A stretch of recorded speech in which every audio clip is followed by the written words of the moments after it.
Hi, welcome to Sean's Workshop. Today I thought we'd talk about different wood species and what it's used for. Let's start over on the right here. Here I've got a sample of construction lumber. This happens to be a piece of 2x4 pine. Obviously that's used for, like its name suggests, construction, constructing birdhouses, buildings, dog houses, that type of thing. Moving down, here's a piece of pine. This is a 1x material. This looks to be about a 1x6 actually. Something like this can be used for projects like making toys perhaps, or making birdhouses. Pine is not going to be very durable outside, so you definitely would want to put a finish on it, outdoor finish on it if you use it for building birdhouses. But that's a cheap alternative. If you'd want to go for a longer lasting and more expensive alternative to building birdhouses, here's some red cedar.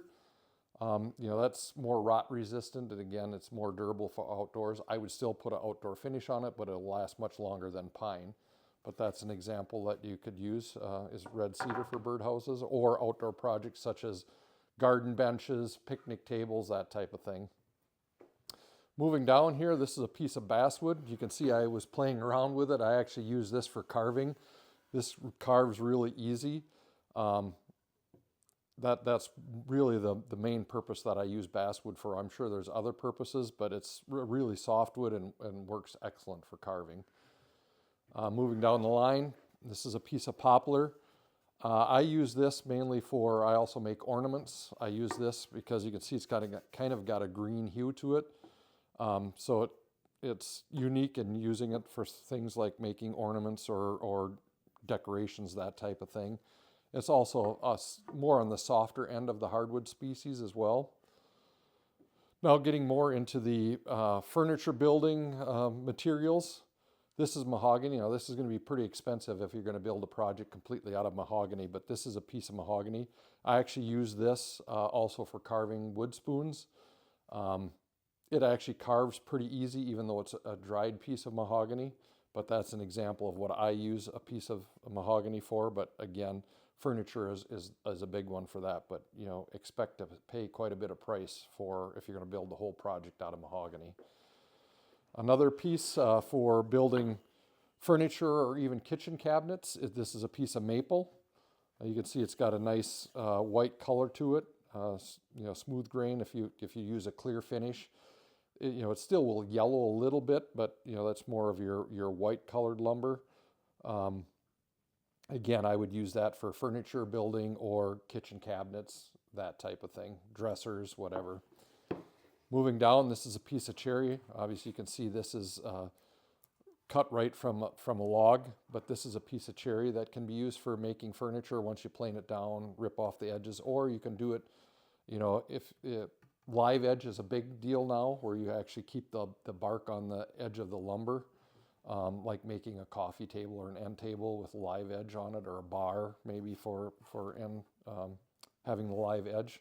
But that's another good piece of lumber for making, or another good wood species, I should say, for making furniture out of. Moving down the line, another piece that I happen to have here in the shop, this happens to be white oak. Again, this is a cheaper alternative for making furniture, but it's a hardwood. So it's very durable and on the cheaper end.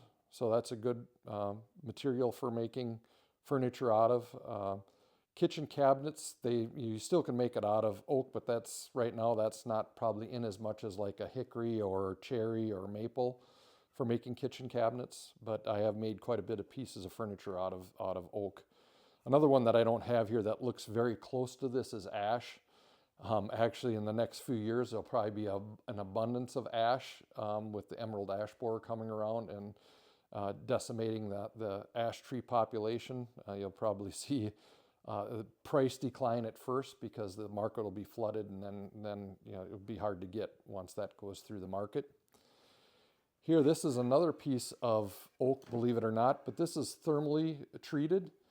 What they do is, after it's been in the kiln, which is basically a big dryer where they put the lumber in to get it down to the right moisture content, which is around that 6 to 8% that you want for making furniture. They put this they heat it, kind of like you're roasting like peanuts or something, and that infuses this dark brown color, so it makes it look very similar to walnut. And then speaking of walnut, that's this last piece here. Again, another good piece for making furniture out of, or kitchen cabinets can be made out of this, but that's going to be pretty dark. Probably the main thing is making pieces of furniture, like I've made end tables, sofa tables, coffee tables, that type of thing out of walnut. There are other species that I don't have here in the shop. You can grab a book out of a library or look on the internet, read up on different wood species, or actually purchase books on Amazon or other online stores like a Barnes & Noble to read up on the different species of wood and what they can be used for. If you like this content, please subscribe to my channel, and I appreciate you watching.